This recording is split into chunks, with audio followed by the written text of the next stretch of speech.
त्रिस्तरीय पंचायती राज व्यवस्था के अंतर्गत हुए पंचायत चुनाव का 4 साल पूरा होने जा रहा है। जनप्रतिनिधियों की लगातार शिकायतें रही हैं कि उन्हें काम करने का मौका नहीं दिया गया और जो एक स्तर होता है सम्मानजनक, न वेतन दिया गया, न भत्ता दिया गया, न कुछ दिया गया। हालांकि कुछ अभी हाल के दिनों में भत्ते में बढ़ोतरी की गई है 1.5 गुना, लेकिन वह नाकाफी है। कुछ मुआवजा के लिए भी बढ़ोतरी की गई है। फिलहाल हम यह चर्चा कर रहे हैं कि विधानसभा चुनाव के लिए सारे नेता दौड़ लगा रहे हैं, तैयारी कर रहे हैं, रैली हो रहा है, सभा हो रहा है। लेकिन इसके तुरंत बाद बिहार में पंचायती राज का चुनाव होने वाला है। तो पंचायती राज का चुनाव क्या पिछले चुनाव की तरह ही होगा कि इसमें बहुत बड़ा बदलाव होगा? तो हम आपको बता दें कि जो पिछला बार जो चुनाव हुआ था, प्रत्याशियों से लेकर जो निर्वाचन क्षेत्र है उसमें काफी बदलाव होगा। बिल्कुल नया चीज आपको देखने को मिलेगा। जी हम बात कर रहे हैं कि आप इस बार जो 2026 में पंचायत चुनाव होगा उसमें आपको सारे चेहरे नए नजर आने वाले हैं, नए लोगों को मौका मिलने वाला है। और हम बात यह करें कि इस बार जो चुनावी चक्र है, जो आरक्षण का रोस्टर है, उसमें बदलाव आने वाला है। क्या बदलाव होने वाला है, कैसे बदलाव होने वाला है, क्या इंपैक्ट पड़ने वाला है, इन सारी बातों पर हम चर्चा करेंगे। लेकिन उससे पहले हम परिचय दे दें। मेरा नाम है अभय कुमार और हमारे साथ हैं उपेंद्र कश्यप जी। नमस्कार। कई बार हम लोग साथ में चर्चा करते रहे हैं, विधानसभा चुनाव के लेकर भी खासा सक्रिय है उपेंद्र भाई। फोर्थ व्यू चैनल पे और ठोकतन चैनल पे जा रहे हैं। पंचायत चुनाव को लेकर हम चर्चा में रहते हैं और पंचायती राज से संबंधित एजुकेशन और पॉलिटिक्स से संबंधित जानकारी आपको देते रहते हैं। तो फिलहाल हम लोग पंचायत चुनाव को लेकर चर्चा करेंगे। कई मुखिया जी बहुत परेशान हैं कि क्या होने वाला है, क्या नहीं होने वाला है। तो मतलब निर्वाचन आयोग ने साफ कर दिया है, राज्य निर्वाचन आयोग ने स्पष्ट कर दिया है कि वर्ष 2026 में होने वाले पंचायत चुनाव में आरक्षण का नया चक्र लागू होगा, नया आरक्षण रोस्टर लागू चक्र होगा और बिहार पंचायती राज अधिनियम 2006 संशोधित है और पंचायत निर्वाचन नियमावली के प्रावधानों के तहत यह बदलाव किया जाएगा। तो इस बदलाव होने के बाद पंचायती राज का चुनाव होगा। पंचायतों के चुनाव में क्या असर पड़ने वाला है? देखिए 2006 और 2011 में जी एक ही आरक्षण चक्र पर हुआ जी। 11/5/16 में बदल गया, हाँ 16/4/2021 में बदल गया। जी। तो ये तो पहले से ही तय था कि जो लोग 16 और 21 में चुनाव जीते हैं उनको 26 में बदली हुई परिस्थिति का सामना करना पड़ेगा, आरक्षण रोस्टर बदल जाएगा। तो आप देखेंगे अगर कि 2021 से और 2016 के बीच का जो पंचायत चुनाव हुआ और जो निर्वाचित हुए मुखिया, उनको लेकर शिकायतें कम थी। हाँ, चूंकि उनको पता था कि मुझे चुनाव में जाना है 2021 में, इसलिए जनता से ज्यादा उनका जुड़ाव रहा, वो काम के प्रति गंभीर रहे, तो उनको लेकर शिकायतें कम आई। लेकिन जो 2021 में चुनाव जीते उनको ये पता है कि 26 में मुझे स्थान बदलना पड़ सकता है। उनके सामने निश्चित दिशा नहीं थी, उनके सामने अनिश्चय की घड़ी आई कि रोस्टर क्या बदलेगा, कैसा होगा, मुझे बगल वाले पंचायत से लड़ना पड़ेगा, इस पंचायत में लड़ने लायक रहेंगे कि नहीं लड़ेंगे, या बगल वाले से भी दूर जाकर किसी पंचायत में लड़ना पड़ेगा, या चुनाव नहीं लड़ेंगे, किसी को समर्थन देना पड़ेगा, लड़ने की स्थिति आ जाए, तो क्या होगा, ये अनिश्चय की स्थिति थी। इसलिए मुझे जो लगता है, कोई जरूरी नहीं कि जो मुझे लग रहा है वही 100% सही हो, और आउटसाइड पार्टनर जो हमारे देख रहे हैं ये वीडियो, अभय जी वो समझते हैं, वो कम समझदार नहीं है। नेताजी खाली समझदार नहीं है, नहीं बहुत समझदार है। आउटसाइड पार्टनर ज्यादा समझदार है। तो वो उस बात को भी समझते हैं जो हम कहते कहते रुक जाते हैं, कह नहीं पाते। हाँ, इन्वर्टेड कॉमा। हाँ सबसे लागू। तो अब मुखिया जो इस करीब 8,000 से अधिक हैं यहाँ बिहार में, तो उनको ये अनिश्चय का सामना करना पड़ रहा है कि मैं लड़ने लायक हूँ, नहीं रहूंगा, पत्नी लड़ने लायक रहेगी कि नहीं लड़ेगी, अगर पत्नी मुखिया है तो खुद लड़ पाएंगे कि नहीं लड़ पाएंगे। तो उस अनिश्चय के कारण ये लोग थोड़ा सा लगता है कि ज्यादा अपने पक्ष का काम करने लगे। आप एक तरफा बात कर दी। आपने सीधे कहा कि जो मुखिया जो इस बार जो पंचायती राज में चुनाव जीतकर आए उनके खिलाफ काफी शिकायतें हैं। पिछले की अपेक्षा इस बार पिछले, ज्यादा हाँ वही बात मैं कह रहा हूँ, पिछले की अपेक्षा।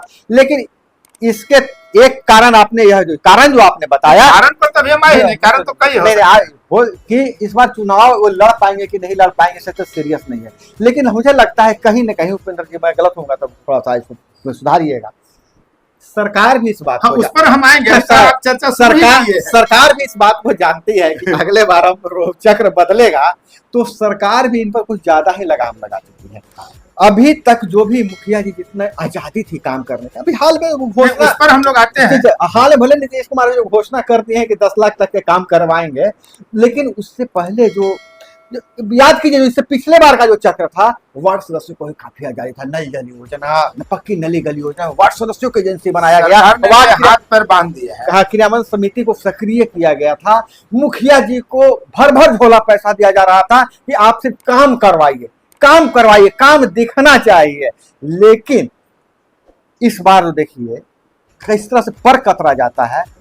स्थल चयन करेंगे मुखिया जी, वार्ड सदस्य है वो स्थल चयन करेंगे स्ट्रीट लाइट लगाने के लिए, स्ट्रीट लाइट के खाते में जो पैसा भी आएगा मुखिया जी के खाते में आएगा, ग्राम पंचायतों के खाते में पैसा आएगा, और वो पैसा खर्च कौन कर रहा है? ब्रेडा। उसको कहिए कि नहीं आपको ब्रेडा को मतलब देखिए कितना पैसा दे देना है, तो स्थल चयन यह कर रहे हैं वो कर रहे हैं। अब देखिए अब मुखिया जी का शिकायत भी है, अब इसको कह रहे 5 साल की गारंटी है, और मुखिया जी अगर स्ट्रीट लाइट लगवाते तो मैकेनिक को कह देते हो ब्रेडा के इंजीनियर आके लगवाया है, और कंप्लेन कहाँ मुखिया जी करे, तो मुखिया जी की भी बदनामी हुई है। और पिछले बार चुनाव में जितना हवा बनाया गया था कि लाइसेंस मिलेगा मुखिया जी को, जनप्रतिनिधियों को लाइसेंस मिलेगा, नीतीश कुमार लागू कर दिए हैं, अभी लागू के जाते जाते विधानसभा चुनाव को लेके, अब जाते जाते तो नहीं कहा जा सकता है, तो है। लेकिन इसमें मेरा ये कहना था कि मुखिया, वो एक पक्ष में कह रहा था कि मुखिया को पता है कि आगे क्या होगा मुझे नहीं मालूम है, इसलिए थोड़ा सा लोगों ने अपने लिए काम किया। जी बिल्कुल। और दूसरा पक्ष ये है, आजादी भी नहीं थी, आजादी भी नहीं, कई क्षेत्रों में बांध दिया गया। हाँ। आप देखिए कि वार्ड कार्यक्रम कार्यान्वयन समिति जो थे, हाँ। कई वार्ड को जेल जाना पड़ा सदस्यों को, हाँ, कई वार्ड सदस्यों के खिलाफ प्राथमिकियां हुई, समिति अध्यक्ष फंसे। तो ये जो सरकार की नीति थी उसका भी इनको नुकसान हुआ, बिल्कुल नुकसान हुआ, बदनामियां हुई। अब आपने जो बात कही उसका देखिए एक पक्ष क्या है कि जनता के बीच कौन है, वार्ड सदस्य और मुखिया। काम कौन कर रहा है? एजेंसी काम करवा रही है सरकार। और मौखिक आदेश भी आता है कि जल्दी से उन एजेंसियों को, आप कार्य एजेंसियों को पैसा दीजिए, भुगतान कर दीजिए, पैसा दे दीजिए। तो मुखिया बेचारा क्या करेगा? जनता उनसे पूछती है। और ये नीतीश कुमार के पूरे अगर कार्यकाल में आप देखेंगे तो चाहे वो नगर निकाय हो या त्रिस्तरीय पंचायती राज व्यवस्था हो, ये जो कार्य एजेंसियों को पैसा मौखिक आदेश पर भुगतान करने वाला, हर काम एजेंसियों के हवाले, तो सबके हाथ बंद गए हैं। और बदनामी नगर निकाय और त्रिस्तरीय पंचायत के जो प्रतिनिधि हैं उनके मत्थे बढ़ा जाता है। 2 मुद्दे को हम लोग, एक मुद्दा जो बहुत चर्चा में है, तो मतलब अलग अलग वीडियो नहीं बना के हम एक ही वीडियो में सारे मुद्दे को समेटने का प्रयास कर रहा हूँ। यह मांग उठ रही है ऐसा कि जो क्षेत्र है जो परिसीमन हुआ है, उस परिसीमन में जिस जाति की बहुलता है, उस बहुल जाति को ही उसको चक्र में उसको मौका दिया जाए। हालांकि सबसे पहला बात तो आपसे पूछना चाहेंगे कि क्या ऐसा होना चाहिए कि उस जाति के ही लोग मुखिया बने, चाहे उनको मुखिया और सरपंच में देखिए, जाति सच्चाई है, उससे आप इनकार नहीं कर सकते हैं।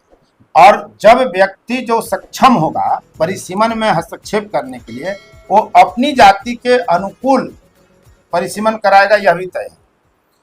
लेकिन हाँ, परिसीमन के अंतर्गत अगर जिन जातियों की बहुलता है उसी को आरक्षण मिलना चाहिए, यह क्या मांग सही है? अब मांग सही भी आप कैसे कह सकते हैं?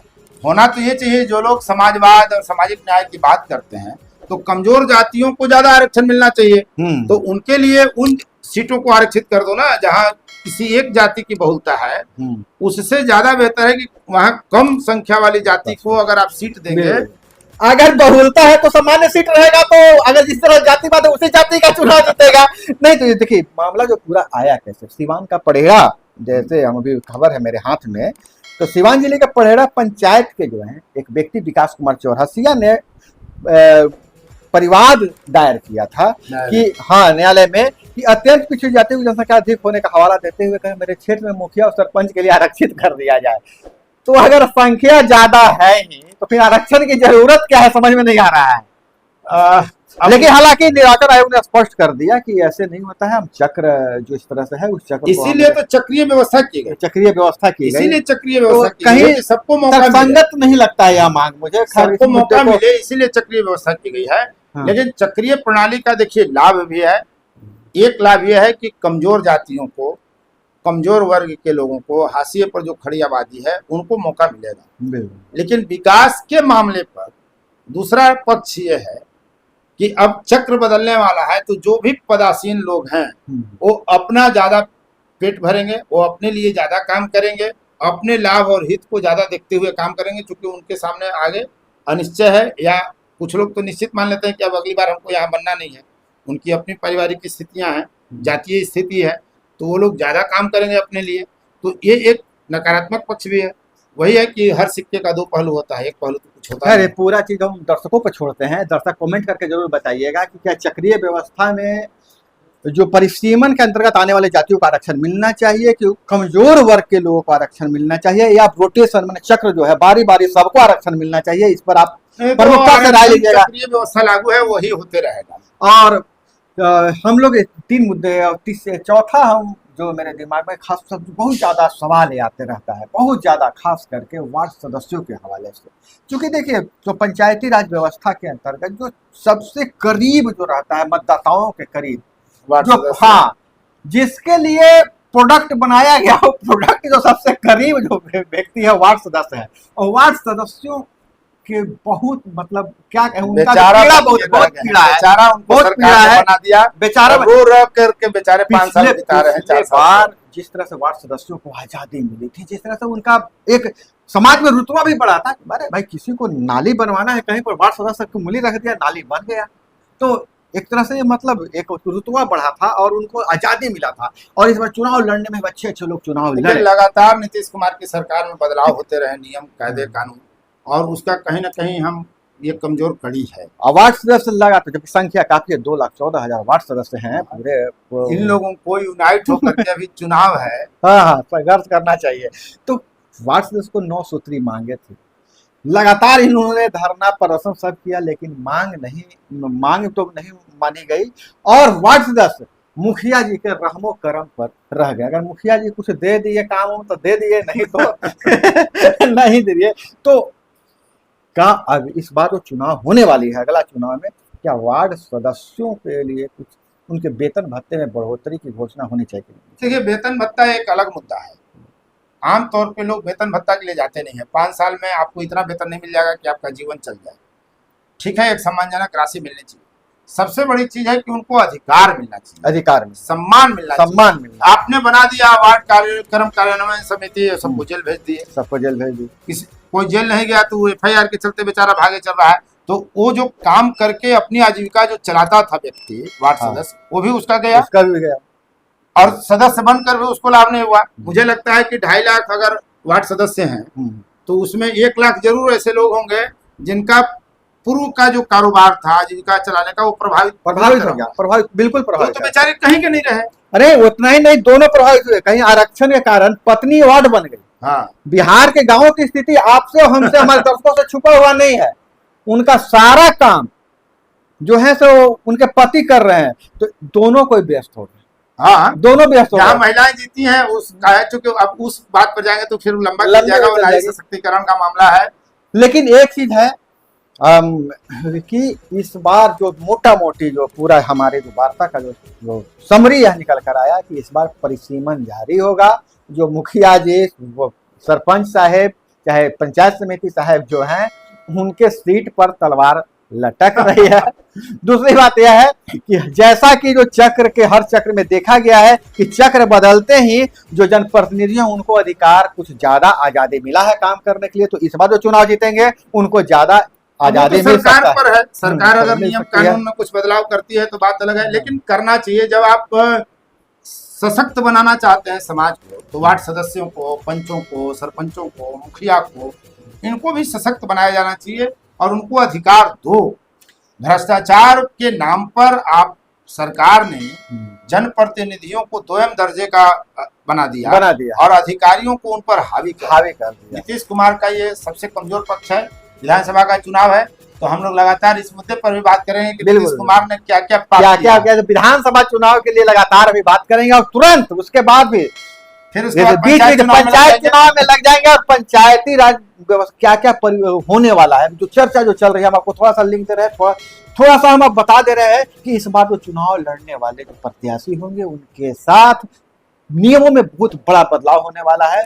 यह नियम शिक्षा से भी जुड़ा हो सकता है और खास करके 2 बच्चों वाला भी नियम लागू हो सकता है। मामला अभी सस्पेंस में है, जब तक पूरी जानकारी मिलती है इस पर भी हम लोग चर्चा करेंगे। चैनल को जरूर सब्सक्राइब करिए ताकि पूरी पंचायती राज व्यवस्था में हम लोगों का वीडियो आप देखते रहे, आपको एक से एक जानकारी मिलते रहेगी, आपके मुद्दों को हम उठाते और खास करके अपना बहुत ख्याल रखिएगा और अपना ख्याल रखते हुए पंचायत चुनाव की तैयारी कीजिए और इसी तरह से जानकारी के लिए हमसे जुड़े रहिए।